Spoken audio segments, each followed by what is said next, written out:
So hello my sweeties and cuties. तो इस story के ऑलरेडी 12 एपिसोड्स मेरे चैनल पे अपलोडेड है। पहले जाके आप उनके एक्सप्लेनेशन देखो, फिर आप इसके एक्सप्लेनेशन देखना। तो चलिए बिना किसी देरी के अपनी वीडियो को शुरू करते हैं।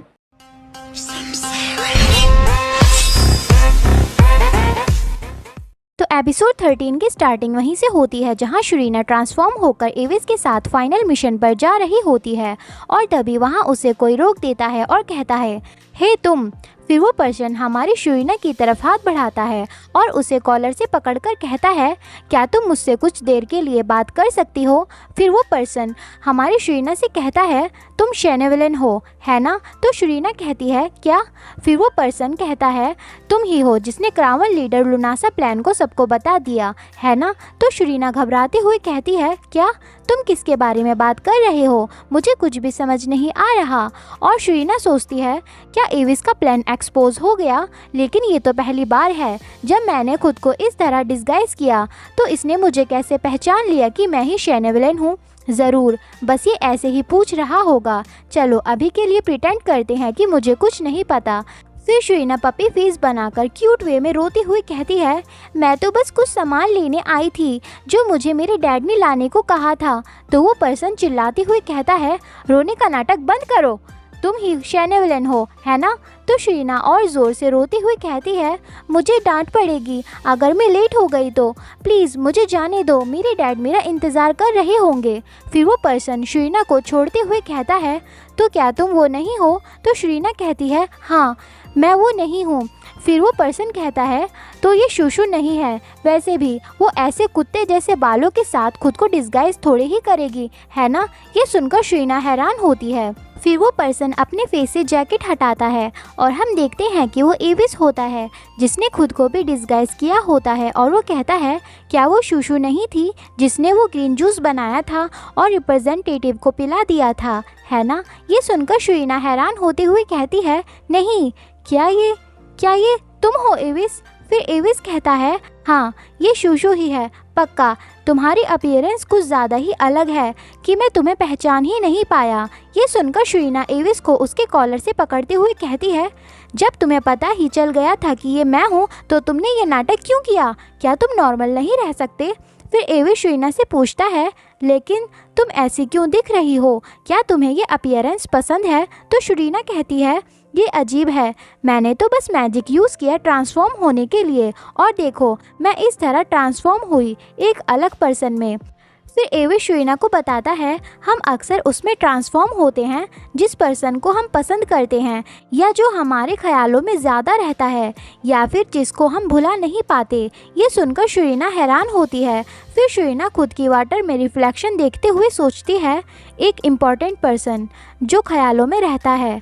फिर शरीना बहुत खुश होते हुए एविस से कहती है, वैसे इसमें भी कुछ ऐसा ही है जैसा कि तुमने कहा। शरीना को इस तरह देखकर एविस कुछ नहीं कहता और उसे इस तरह देखता रहता है। फिर शरीना कहती है, चलो भी अब हम इस टास्क और प्लान को ख़त्म करने चलते हैं। तो एविस कहता है, हाँ क्यों नहीं। तो मैं आपकी जानकारी के लिए बता दूं कि जैसा हमें एविस ने बताया कि लोग उसमें ट्रांसफॉर्म होते हैं जिसके बारे में वे सोचते हैं या भुला नहीं पाते। तो जैसा कि हमें पता ही है कि शरीना को अपनी पास्ट लाइफ याद है तो वो अपने पास्ट सेल्फ में ट्रांसफॉर्म हुई। लेकिन अगर हम एविस की बात करें तो हमें नहीं पता कि वो किस पर्सन में ट्रांसफॉर्म हुआ है। इसके बारे में हमें आगे इस स्टोरी में पता चलेगा, तो प्लीज़ आप इस बात को ध्यान रखना। फिर हमें एक बग्गी दिखाई जाती है जिसमें बहुत सारा सामान होता है। फिर हम देखते हैं कि उस बग्गी के पीछे एक कैरेज होता है जिसके पास शरीना खड़ी होती है और कहती है, हमें जल्दी करना होगा, जल्दी करो इससे पहले कि दूसरा कैरेज आ जाए। तो अंदर से आवाज़ आती है, रुको अभी। फिर हम देखते हैं कि एविस कैरेज के अंदर होता है जिसने एक आदमी को बेहोश कर दिया होता है और एविस कुछ ढूंढते हुए कहता है, एक बार मुझे इस जगह को भी चेक करने दो। फिर एविस कहता है, वो यहाँ नहीं है। जो इन्फॉर्मेशन डॉक्यूमेंट्स थे जो कि छिपाए गए थे करावन की स्पेशल कैरेज में, ये इन्फॉर्मेशन गलत थी।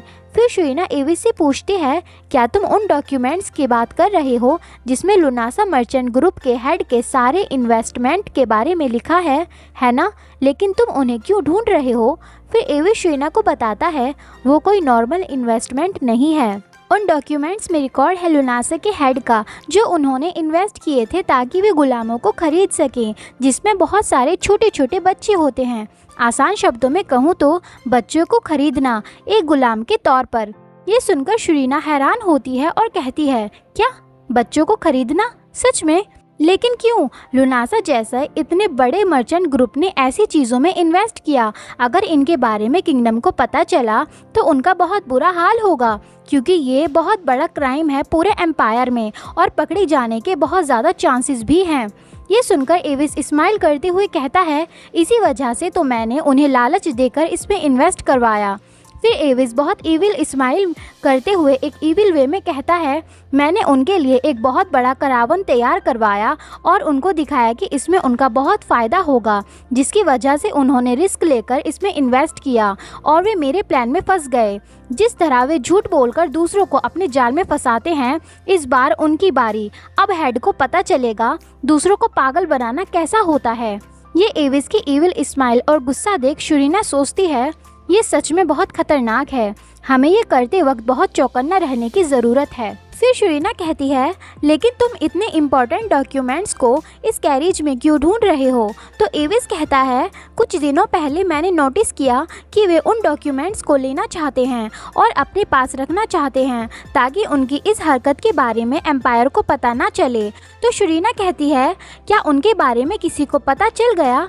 क्या इसी वजह से उन्होंने तुम्हें मारा था पिछली बार? तो एविस कहता है, नहीं, ऐसी बात नहीं है। मुझे खुशी है कि उन्हें मेरे बारे में ज़्यादा नहीं पता।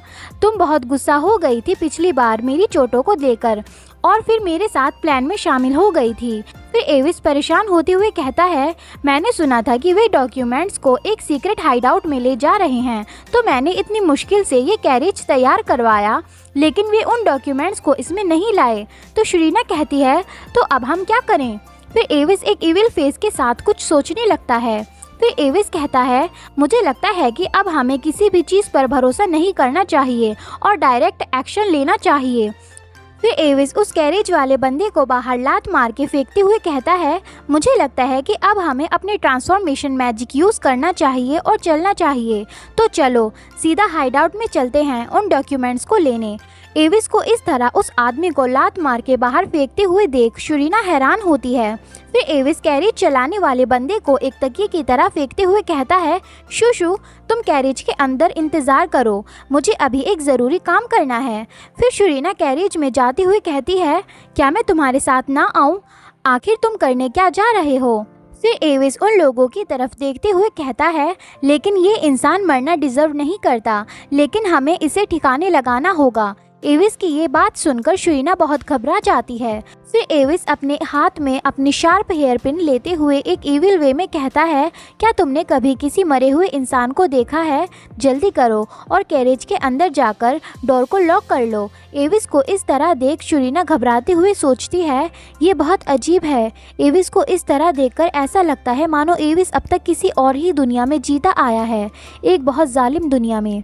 फिर शरीना डोर क्लोज करते हुए सोचती है, वो बिल्कुल अलग ही इंसान लग रहा है। फिर बाहर से एविस के उन लोगों को स्टैप करने की आवाज़ें आने लगती हैं और शरीना घबराते हुए अपने कानों को बंद करते हुए सोचती है, ये बहुत डरावना था शुरुआत से ही।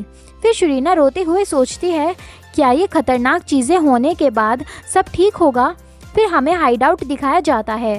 फिर हमें एक वुल्फ का स्टैचू एक दीवार पर दिखाया जाता है। फिर हम देखते हैं कि शरीना और एविस हाइडआउट आ जाते हैं और शरीना उस स्टैचू को देखते हुए कहती है, यहाँ का माहौल कितना डरावना है, क्या नहीं है? फिर शरीना कहती है, भले ही हमने करावन कैरेज यूज़ करा यहाँ आने के लिए, ये देखने से कुछ ज़्यादा ही आसान लग रहा है। हम दोनों को बिना किसी परेशानी के उन्होंने अंदर आने दिया, ये ज़रूर कुछ ज़्यादा ही अजीब है। क्या ये सच में हाइडआउट है भी या नहीं? तो एविस बहुत अजीब वे में कहता है, किसे पता, ये मेरे फादर का सीक्रेट हाइडआउट है। ये सुनकर शरीना हैरान होती है। फिर शरीना कहती है, तुम्हारा मतलब क्या है? तो एविस कहता है, यहाँ ज़्यादा देर तक रुकना ठीक नहीं है, चलो चलते हैं। ये सुनकर शरीना सोचती है, क्या ये मुझसे कुछ छुपा रहा है? क्या इसे मुझसे बात करना पसंद नहीं? फिर शरीना एविस के पीछे जाते हुए कहती है, क्या तुम्हें रास्ता पता है एविस? तो एविस कहता है, यहाँ एक ऑफिस है बेसमेंट में, डर्टी चीज़ें ज़्यादातर वहाँ छिपाई जाती हैं। तो शरीना कहती है, क्या हो अगर उन डॉक्यूमेंट्स को उन्होंने जला दिया हो तो हम क्या करेंगे? तो एविस कहता है, उनके लिए ये आसान नहीं है कि वे इतने सारे डॉक्यूमेंट्स को जला दें। क्या तुम्हें लगता है कि उनको जलाना इतना आसान है? हम इस हाइडआउट में आए उनको ढूंढने के लिए, भले ही उन डॉक्यूमेंट्स में से हमें बहुत थोड़े से डॉक्यूमेंट्स ही मिल जाएं, वे ही काफ़ी होंगे।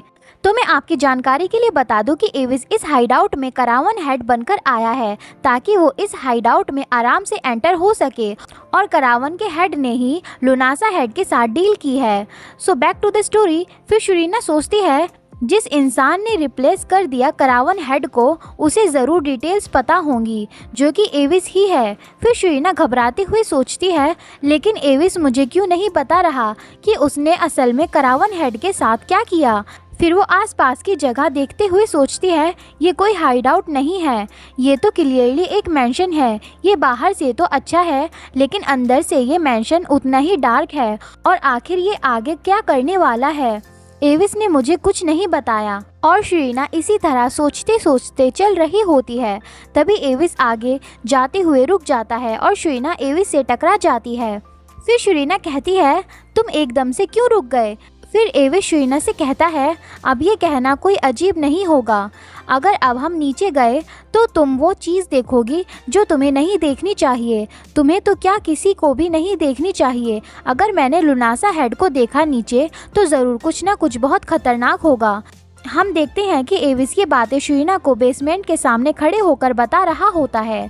फिर शरीना देखती है कि एविस बहुत परेशान है, और वो एविस को इस तरह देख सोचती है, एविस को सच में मेरी बहुत चिंता है। तभी शरीना एविस के बैक पर मारते हुए कहती है, क्या तुम एक प्रो नहीं हो? अपना प्रॉमिस मत तोड़ो। चलो नीचे चलते हैं, अब जो होगा देखा जाएगा। फिर वे दोनों बेसमेंट में जाने के लिए तैयार हो जाते हैं। फिर वे बेसमेंट में जाते हैं और हम देखते हैं कि बेसमेंट का माहौल काफ़ी डरावना होता है, जिसे देखकर शरीना सोचती है, हम बहुत नीचे आ गए, यहाँ का एटमॉस्फेयर बहुत डरावना है। फिर शरीना सोचती है, ऐसा फील हो रहा है मानो हम यहाँ किसी अल्टीमेट डीमन बॉस को हराने आए हैं एक गेम में। तभी शरीना को कुछ आवाज़ आती है, जिसे सुनकर वो डरते हुए सोचती है, क्या हो रहा है? क्या यहाँ सच में कोई मॉन्स्टर है? फिर शरीना की नज़र किसी पर पड़ती है, जिसे देखकर वो बहुत घबरा जाती है। फिर हम देखते हैं कि शरीना देखती है कि जेल के अंदर छोटे छोटे बच्चे बंद होते हैं, जिन्हें देखकर वो बहुत घबरा जाती है और सोचती है, ये क्या जगह है? फिर हम देखते हैं कि जेल के अंदर छोटे छोटे बच्चे डरे सहमे बैठे होते हैं, और काफ़ी बच्चों को बहुत सारी चोटें लगी होती हैं, इतनी कि उनकी पूरी बॉडी पट्टियों से कवर होती है और वे दर्द के मारे तड़प रहे होते हैं। इन बच्चों की ये हालत देख शरीना बहुत घबरा जाती है और वो कांपने लगती है, और घबराहट के मारे पीछे हटते हुए सोचती है, ये बच्चे, ये तो मुझसे भी छोटे हैं, ये तो कुछ ज़्यादा ही छोटे बच्चे हैं। मैंने तो आज तक बच्चों की बॉडी पर कोई चोट तक नहीं देखी। क्या इन बच्चों को टॉर्चर किया गया है? और शरीना ये सोचते सोचते घबराते हुए पीछे एविस से टकरा जाती है। फिर शरीना एविस से पूछती है, एविस, इन बच्चों के साथ क्या हुआ? लेकिन एविस कोई जवाब नहीं देता। शरीना का सवाल सुनकर एविस बहुत हेजिटेट हो जाता है। फिर एविस कहता है, ये हेडक्वार्टर्स है लुनासा ऑर्गेनाइजेशन का नहीं, बल्कि ये तो मेन ऑफिस है न्यू ऑर्गेनाइजेशन का। जो मेन पर्पस है इस बिल्डिंग का वो ये है कि टैलेंट्स को कल्टीवेट करना ऑर्गेनाइजेशन के लिए। ये सुनकर शरीना कहती है, रुको, क्या इसका मतलब है कि ये बच्चे? शरीना की बात पूरी होने से पहले ही एविस कहता है, हाँ, ये सारे सिलेक्टेड बच्चे हैं पूरी कंट्री में से, जिन्हें ऑर्गेनाइजेशन के कैंडिडेट बनने के लिए चुना गया है। ये सुनकर शरीना हैरान होते हुए कहती है, क्या? लेकिन कौन इस तरह टैलेंट्स को कल्टीवेट करता है? ये तो क्लियरली उन्हें टॉर्चर कर रहे हैं, वो भी इतनी अंधेरी डंजन में। फिर एविस बहुत दुखी होते हुए बताता है, क्योंकि जो लीडर है इस ऑर्गेनाइजेशन का वो बहुत जल्लाद है, जो कि मेरे ही फादर हैं। अगर ये बच्चे मेंबर बनना चाहते हैं ऑर्गेनाइजेशन के, जिनके अलावा इनके पास और कोई रास्ता भी नहीं है, तो इनको टेस्ट देना होता है, और जो प्रोसेस इस टेस्ट का है वो बहुत भयानक और ख़तरनाक है। वे इसको टेस्ट कहते हैं, लेकिन ये असल में एक डेडली बैटल है, जहां इन बच्चों को एक दूसरे को धोखा देकर ख़त्म करना होता है, जब तक कि आखिरी के 3 बच्चे नहीं बचते, और ये 3 बच्चे कैंडिडेट बनते हैं ऑर्गेनाइजेशन के। ये सुनकर शरीना को बहुत डर लगता है और वो कपकपाते हुए सोचती है आखिर कैसे ये लोग ऐसा कुछ कर सकते हैं, वो भी इतने छोटे बच्चों के साथ। लेकिन तभी शरीना को एविस के बारे में ध्यान आता है। फिर वो एविस की तरफ देखते हुए सोचती है, लेकिन रुको, अगर ऐसी बात है तो क्या इसका मतलब एविस भी? तभी एविस स्माइल करते हुए शरीना को बताता है, हाँ, बचपन से मैं भी इसी जगह बड़ा हुआ हूँ और यहीं रहा हूँ। ये एविस का एक्सप्रेशन देख शरीना कहती है, ये ऐसा नहीं है जिसको तुम्हें ऐसे हंसते हुए बताना चाहिए। तो एविस कहता है, ये सच में बहुत डिस्गस्टिंग है, और इससे भी ज़्यादा अगर ऑर्गेनाइजेशन के लीडर को यानी मेरे फादर को गुस्सा आता था तो वे हमें टॉर्चर करते थे। तो शरीना कहती है, एविस आखिर तुम कैसे ये? तभी एविस हंसते हुए एक स्माइल के साथ कहता है, वे तो मुझे फोर्स करते थे पॉइजनस फूड खाने के लिए, इसी वजह से मुझे खाने और पीने में इतनी प्रॉब्लम्स होती हैं। ये एविस के बताने के तरीके को देखकर शरीना कहती है, हे एविस, तुम्हारे एक्सप्रेशन और स्टोरी बिल्कुल भी मैच नहीं कर रही है। फिर एविस कहता है, फिर भी मैंने ये सब सहन किया और रिवेंज लेने के लिए खुद को तैयार किया, ताकि ये सब आगे चल के किसी और के साथ ना हो और किसी और को मेरी तरह ये सब ना झेलना पड़े। इससे पहले कि एविस कुछ और कहता, शरीना उसका मुंह बंद कर देती है। फिर शरीना कहती है, बस बहुत हुआ, बस सुनने से ही मुझे बहुत गुस्सा आ रहा है। तुम ये सब ऐसे क्यों बता रहे हो, जैसे कि ये कोई बड़ी बात है ही नहीं। फिर एविस थोड़ा उदास होते हुए कहता है, क्योंकि मुझे डर है कि तुम डर जाओगी और मुझे छोड़कर चली जाओगी, और ये मैं नहीं चाहता। तो शरीना कहती है, पर क्यों? तो एविस शरीना को बताता है, क्योंकि अगर मैं इस जगह से निकलना चाहता हूँ तो मुझे एक अकेला बंदा बनना होगा जो कि जिंदा बचे इन बच्चों के बीच। आखिर में मुझे इस बेकार से टैटू को सहन करना होगा जो मेरी बॉडी में पॉइजन इंजेक्ट करता है, और मुझे ऑर्गेनाइजेशन को ज्वाइन करना होगा। मैंने ये सब किया सिर्फ इस डरावनी जेल से निकलने के लिए। तुम्हें पता है कि मेरे हाथों में बहुत सारे लोगों का ब्लड लगा हुआ है और बहुत सी चीज़ें जिसकी वजह से तुम मुझसे नफरत करोगी और मुझे तुम छोड़ दोगी शूशु, और इससे मुझे और डर लगता है। ये सब सुनकर शरीना सोचती है, मुझे पता है, लेकिन फिर शरीना कहती है, लेकिन ये वो नहीं है जो एविस करना चाहता था, नहीं ना? फिर शरीना गुस्से से कहती है, वो विलन्स, मुझे यकीन नहीं होता आखिर कैसे वे फोर्स कर सकते हैं उन बच्चों को ये सब करने के लिए। ये सुनकर एविस हैरान होता है और शरीना को देखने लगता है। फिर शरीना गुस्से से कपकपाते हुए कहती है, और इससे भी ज़्यादा एविस, तुम तो उनके खुद के ही बेटे हो, आखिर कैसे वे ये सब कुछ कर सकते हैं अपने खुद के ही बेटे के साथ? अब मुझे समझ आया कि एविस, तुम अपने फादर से इतनी नफरत क्यों करते हो। फिर शरीना गुस्से से कहती है, कभी भी उस इंसान को माफ़ मत करना, मैं तुम्हारी मदद करूंगी आखिर तक। ये सारी शरीना की बातें सुनकर एविस बहुत हैरान होता है। फिर वो छोटी सी स्माइल करता है। फिर एविस कहता है, ये सुनने के बाद अब मुझे और गिल्टी फील हो रहा है कि मैं तुम्हें इस जगह लेकर आया। फिर एविस हेड के ऑफिस के सामने आकर कहता है, अगर हम वहाँ गए तो ज़रूर कुछ खतरनाक होगा। मैं सच में बहुत परेशान हूँ क्योंकि मैंने उन सबको खतरे में डाल दिया जिन्होंने मेरा साथ दिया। फिर एविस मुंह बनाते हुए कहता है, अगर वो इंसान वहाँ नहीं हुआ तो ये बहुत अच्छा होगा। यहाँ एविस अपने फादर की बात कर रहा है। हम देखते हैं कि एविस ये सोचकर बहुत घबराने लगता है। एविस को इस तरह देख शरीना सोचती है, उसने ये पहले भी किया है, वो पहले भी बेसमेंट गया था, वो भी मेरी वजह से, जब उसके हाथों में चोट लगी थी। ये एविस का प्लान है, मैं सच में उसके लिए कोई मुसीबत नहीं बनना चाहती। फिर शरीना एविस से पूछती है, क्या तुम्हारे पास ग्लासेस हैं? तो एविस कहता है, हाँ मेरे पास हैं, लेकिन तुम इसका क्या करोगी? तो शरीना कहती है, बस मुझे ग्लासेस दो।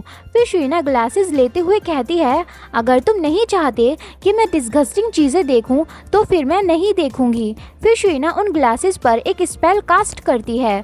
फिर वो ग्लासेस पहनने के बाद कहती है, मैंने इस पर मैजिक किया है जिससे मुझे डिस्गस्टिंग चीज़ें क्यूट दिखाई देंगी, तो अब तुम्हें चिंता करने की कोई ज़रूरत नहीं है।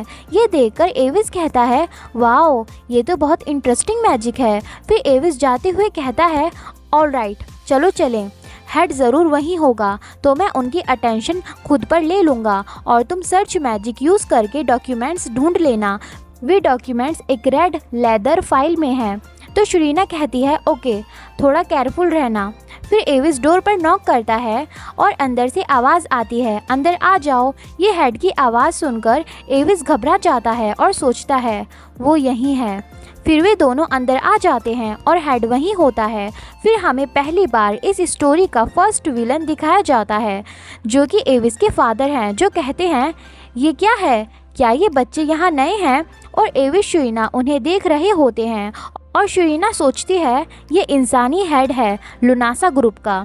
फिर हेड कहते हैं अभी के लिए हम नए बच्चों को नहीं ला रहे, क्या तुम दोनों यहाँ आए हो क्योंकि तुम्हें किसी ने यहाँ भेजा है। तो एविस अपनी एक्टिंग करते हुए कहता है क्या आप हेड हो लुनासा ग्रुप के। Hello head. फिर एविस हेड को बो करते हुए कहता है मैं यहाँ आया हूँ क्योंकि रेविन ने मुझे यहाँ भेजा है, क्योंकि मैंने सुना कि मुझे यहाँ बहुत सारा खाना और एक वर्किंग प्लेस मिलेगा। एविस को ऐसे देख शुइना सोचती है वाह क्या एक्टिंग है, मास्टर ऑफ एक्टिंग एविस लुनासा। फिर शुइना अपने ग्लासेस पर सर्च मैजिक करते हुए सोचती है अभी तारीफ करने का टाइम नहीं है, मुझे जल्दी डॉक्यूमेंट्स को ढूंढना होगा। यहाँ एविस हेड को अपनी चिकनी चुपड़ी बातों में फंसा रहा होता है और शुइना आसपास देखते हुए सोचती है मुझे वो रेड लेदर फाइल ढूंढनी होगी। फिर शुइना को एक ड्रॉवर में फाइल का पता चलता है और वो सोचती है ढूंढ लिया, वो वहाँ है। फिर शुइना उन डॉक्यूमेंट्स को लेने जा रही होती है कि पीछे से मारने की आवाज़ आती है। शुइना देखती है कि हेड एविस को लात मारते हुए कहते हैं ये सच में बहुत आवाज़ करता है, मुझे तो लगा कि तुम बहुत तहजीब वाले बच्चे होंगे, लेकिन नहीं। एविस को इस हालत में देख शुइना घबरा जाती है। फिर एवी शुइना को आराम से कहता है मैं ठीक हूँ, जल्दी डॉक्यूमेंट्स को ढूंढो। एवी की बात मानते हुए शुइना डॉक्यूमेंट्स लेने जाती है और हेड एविस को बहुत बुरी तरह मार रहा होता है। फिर शुइना डॉक्यूमेंट्स लेने वाली होती है और वो सोच रही होती है आखिर इस दुनिया में ऐसे इंसान कैसे हो सकते हैं जो बच्चों को इस तरह ट्रीट करते हैं जिससे वे पहली बार मिले हों। तभी हम देखते हैं कि हेड शुइना के पास आने लगता है और एविस उन्हें रोकने की कोशिश कर रहा होता है। फिर शुइना घबराते हुए पीछे देखने वाली होती है और हेड कहते हैं तुम कौन हो, किसने तुम्हें यहाँ भेजा।